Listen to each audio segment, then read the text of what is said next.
9월 16일 수요일 새벽 기도회를 주기도문으로 시작하겠습니다. 하늘에 계신 우리 아버지, 아버지의 이름을 거룩하게 하시며 아버지의 나라가 오게 하시며 아버지의 뜻이 하늘에서와 같이 땅에서도 이루어지게 하소서. 오늘 우리에게 일용할 양식을 주시고 우리가 우리에게 잘못한 사람을 용서하여 준 것 같이 우리 죄를 용서하여 주시고 우리를 시험에 빠지지 않게 하시고 악에서 구하소서. 나라와 권능과 영광이 영원히 아버지의 것입니다. 아멘. 사랑은 언제나 오래 참고 함께 찬양합니다.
사랑은 성내지 아니하며 진리와 함께 기뻐하네.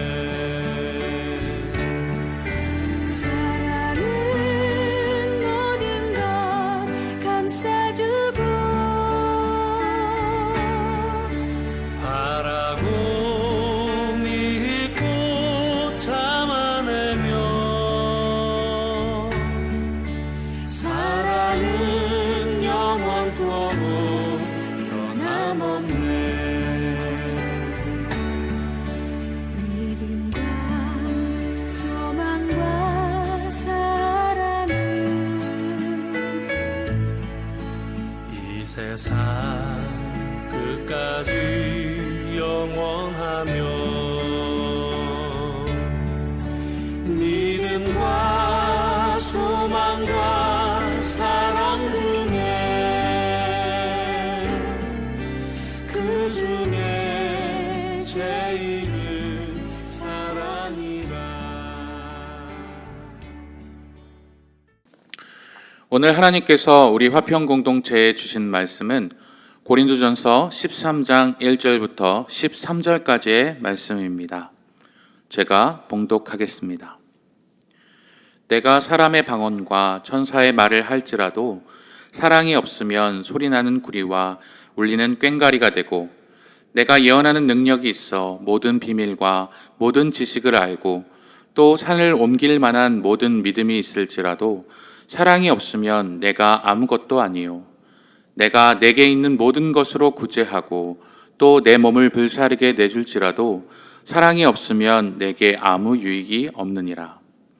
사랑은 오래 참고 사랑은 온유하며 시기하지 아니하며 사랑은 자랑하지 아니하며 교만하지 아니하며 무례히 행하지 아니하며 자기의 유익을 구하지 아니하며 성내지 아니하며 악한 것을 생각하지 아니하며 불의를 기뻐하지 아니하며 진리와 함께 기뻐하고 모든 것을 참으며 모든 것을 믿으며 모든 것을 바라며 모든 것을 견디느니라. 사랑은 언제까지나 떨어지지 아니하되 예언도 패하고 방언도 그치고 지식도 패하리라. 우리는 부분적으로 알고 부분적으로 예언하니 온전한 것이 올 때에는 부분적으로 하던 것이 패하리라. 내가 어렸을 때에 말하는 것이 어린아이 같고 깨닫는 것이 어린아이 같고 생각하는 것이 어린아이와 같다가 장성한 사람이 되어서는 어린아이의 일을 버렸노라. 우리가 지금은 거울로 보는 것 같이 희미하나 그때에는 얼굴과 얼굴을 대하여 볼 것이요. 지금은 내가 부분적으로 아나 그때에는 주께서 나를 아신 것 같이 내가 온전히 알리라. 그런즉 믿음, 소망, 사랑 이 세 가지는 항상 있을 것인데 그 중에 제일은 사랑이라. 제가 어릴 적 주일학교에 다닐 때 주보가 꽃동산 주보라고 있었습니다. 당시에는 파격적이게도 칼라 주보였습니다. 그 주보에서 가장 인기가 있었던 것은 단연 성경 만화였고 그 다음에 인기가 있었던 것은 성경 숨은 그림 찾기였습니다. 아침에 교회에 달려오자마자 가방을 던져놓고 성경 만화를 정독하고 나서 친구들과 머리를 맞대고 하나하나 숨은 그림을 찾고 하면 예배 시간이 다 되어가고는 했습니다. 호미도 찾고 시계도 찾고 가지도 찾습니다. 그런데 그렇게 신나게 숨은 그림을 찾다가 보면 꼭 하나가 안 보이고는 합니다. 그러면 전도사님께 찾아가서 전도사님, 뱀이 하나가 안 보여요. 숨은 그림이 이상해요. 라고 항의하고는 했습니다. 그러면 전도사님이 슬쩍 힌트를 하나 알려주십니다. 저기 나무 근처를 가봐. 그리고 나면 신기하게도 안 보이던 뱀이 보이는 것이죠. 그런데 정말 신기한 것은 조각조각 찾던 호미, 시계, 가지가 이제 눈에 뚜렷이 보입니다. 안 보이던 때는 그렇게 찾아도 보이지 않던 것이 한번 찾고 나니까 그렇게 전체의 그림을 보게 될 때에 그렇게 잘 보일 수가 없는 것입니다. 참으로 신기한 일입니다. 알고 보면 별일이 아닌데 그 당시에는 모르겠는 거, 그런 거 있지 않습니까? 숨은 그림 찾기를 예로 들었지만 시간이 지나고 보면 그런 것들이 지나고 나고 풀리고 보면 명백히 드러나는 것들은 우리 삶에서 찾아볼 수가 있습니다. 우리는 앞에서 고린도 교회에 많은 은사를 주신 것은 한 몸인 공동체를 섬기라고 주신 것이다. 각자에게마다 다른 은사를 주셨지만 이는 한 성령께서 주신 것이고 이를 통해서 한 몸인 지체, 즉 공동체, 성도, 서로서로를 돌보라고 이 은사를 주셨다. 그리고 각자의 직분을 가지고 서로를 섬기고 더 큰 은사를 사모하라. 이것이 우리가 12장을 통해서 배운 바울의 당부였습니다. 오늘 본문에는 더 큰 은사가 있다라고 말하고 있습니다. 그것이 무엇인지 13장 1절에서는 우리가 마치 숨은 그림 찾기의 목표를 말해주는 것처럼 그 큰 은사가 무엇인지를 공개합니다. 그것이 무엇일까요? 1절 말씀입니다. 내가 사람의 방언과 천사의 말을 할지라도 사랑이 없으면 소리나는 구리와 울리는 꽹과리가 되고. 당시 고린도 교회와 큰 분쟁의 원인 중에 하나는 방언이었습니다. 그러나 그 방언을 한다고 하고 그 방언 중에 최고라고 하는 하늘의 천사가 하는 말을 한다 할지라도 그것은 사랑이 없이는 소리나는 구리와 울리는 꽹과리처럼 마치 이방인들이 그들의 신에게 신접할 때 사용하는 그 꽹과리 소리처럼 정신 나간 소리와 다를 바가 없다고 바울은 말하고 있는 것입니다. 사랑이 없는 방언은 무익하다. 공동체에게 이익이 될 리가 없다라고 단언하고 있는 것입니다. 더 나아가 바울은 이렇게 말합니다. 2절 말씀입니다. 내가 예언하는 능력이 있어 모든 비밀과 모든 지식을 알고 또 산을 옮길 만한 모든 믿음이 있을지라도 사랑이 없으면 내가 아무것도 아니요. 예언하는 능력, 산을 옮길 만한 믿음도 아무것도 아니다.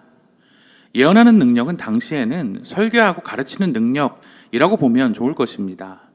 당시의 사람들은 하나님의 뜻을 분명히 가르치는 예언의 능력을 굉장히 높게 평가하였는데 바울은 이것이 아무것도 아니라고 말하고 있는 것입니다. 또한 산을 옮길 만한 믿음이 있을지라도 기적에 대한 믿음이 있어서 그 신비한 능력을 발휘한다 할지라도 사랑이라는 동기가 없이 단순히 외적인 현상에 불과할 뿐이다 라고 그 기적을 평가절하하고 있습니다. 그뿐이 아니죠. 3절 말씀입니다. 내가 내게 있는 모든 것으로 구제하고 또 내 몸을 불사르게 내줄지라도 사랑이 없으면 내게 아무 유익이 없느니라. 남을 자신의 모든 것을 다해서 도와준다. 또 내 몸을 불사를 정도로 내어줄지라도, 극단적인 자기 희생을 한다 할지라도 사랑이 없으면 이는 거칠에 불과하다. 남에게 보이기 위한 위선적인 영웅심에 불과하다라고 바울은 말하고 있습니다. 그리고 나서 바울은 진짜 사랑이 무엇인지, 사랑의 특성을 설명하고 있습니다. 바울이 말하고 있는 사랑의 특성은 어떤 것일까요? 사랑의 특성은 바로 오래 참는 것, 온유한 것, 시기하지 않는 것, 자랑하지 않는 것, 교만하지 않는 것, 무례히 행하지 않는 것, 자기의 유익을 구하지 않는 것, 성내지 않는 것, 악한 것을 생각하지 않는 것, 불의를 기뻐하지 않는 것, 진리와 함께 기뻐하는 것, 모든 것을 참는 것, 모든 것을 믿는 것, 모든 것을 바라고 모든 것을 견디는 것. 자, 바울이 설명하고 있는 사랑의 특징으로 어떤 것이 여러분은 느껴지십니까? 이론적이라기보다는 실천적으로 느껴지지 않으시나요? 사랑은 말이 아니라 삶이 따라야 한다라고 바울은 말하고 있습니다. 8절과 9절과 10절 말씀입니다. 사랑은 언제까지나 떨어지지 아니하되 예언도 패하고 방언도 그치고 지식도 패하리라. 우리는 부분적으로 알고 부분적으로 예언하니 온전한 것이 올 때에는 부분적으로 하던 것이 패하리라. 영적인 은사들은 결국에는 하나님의 나라와 공동체를 세우기 위해 주어지신 것이기 때문에 결국엔 끝이 있습니다. 예수 그리스도께서 다시 오실 때, 그 궁극적인 그때에는 나라를 세우는 일은 더 이상 필요가 없기 때문에 끝이 있죠. 따라서 예언은 패하는 것입니다. 그러나 예수님이 오셔서 더 이상 필요가 없어지기 때문에 방언도 필요 없어지는 것이죠. 통역도 필요 없어질 것입니다. 모든 내용을 이해하게 될 것이기 때문에 지식도 필요 없어지는 것입니다. 그러나 사랑은 영원하지요.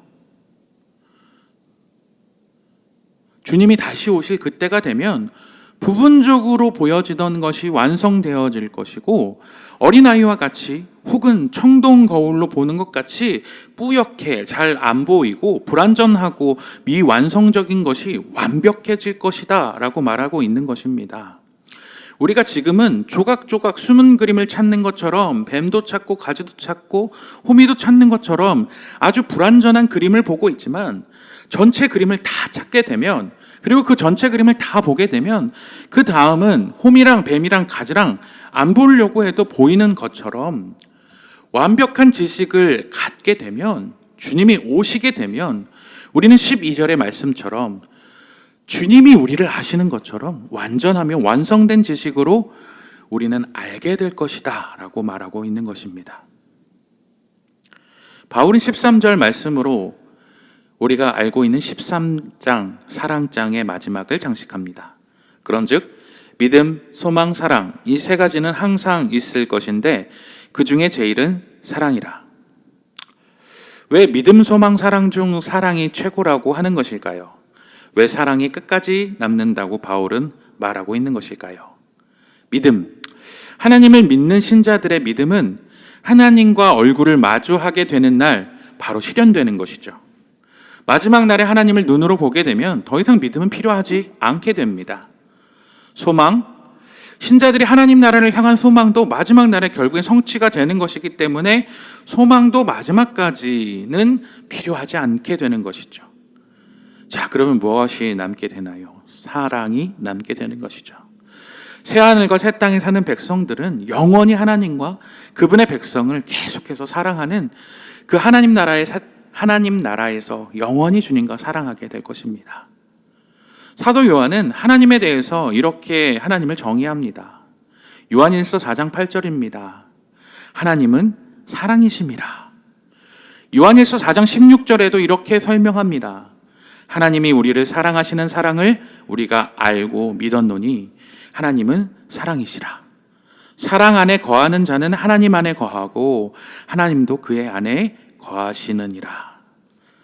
사도 요한은 분명히 말합니다.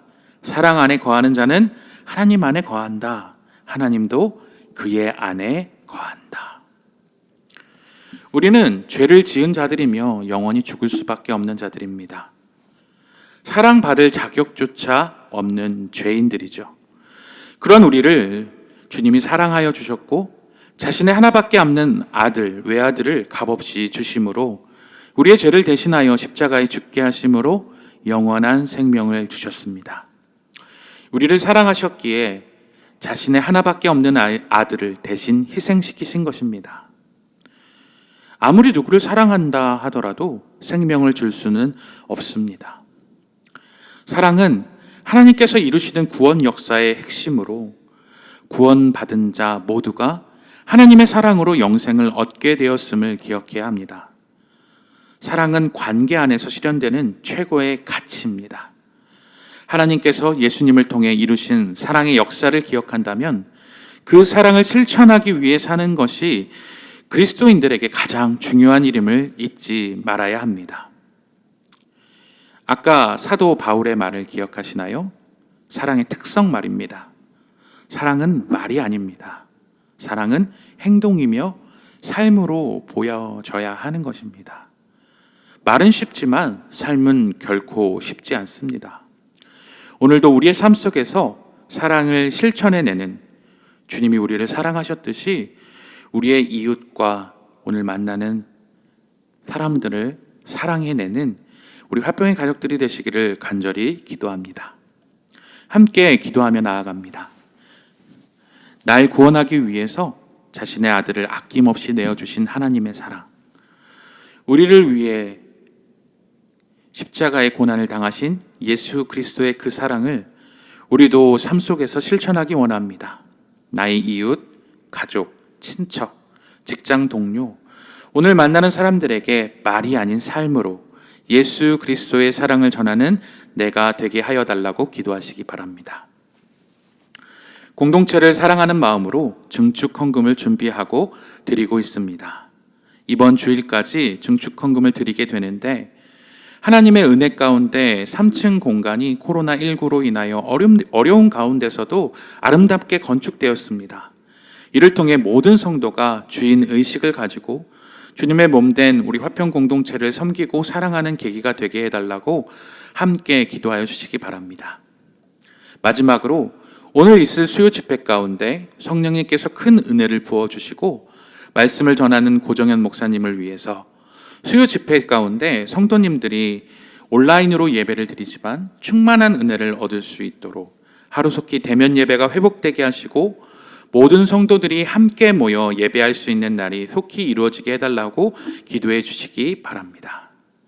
우리 교회를 위해서 세우신 우리 김정민 담임 목사님에게 지혜와 능력을 부어주시고 솔로몬에게 허락한 지혜를 부어주셔서 주님의 마음으로 주님께서 주신 양떼들을 잘 목양할 수 있는 목자의 마음을 주시도록 또 이 어려운 시기에 좋은 판단력을 내리실 수 있도록 우리 담임 목사님을 사용하여 달라고 우리 교회와 또 우리 개인의 삶과 오늘 하루를 주님께 맡겨드리며 함께 기도하며 나아가도록 하겠습니다.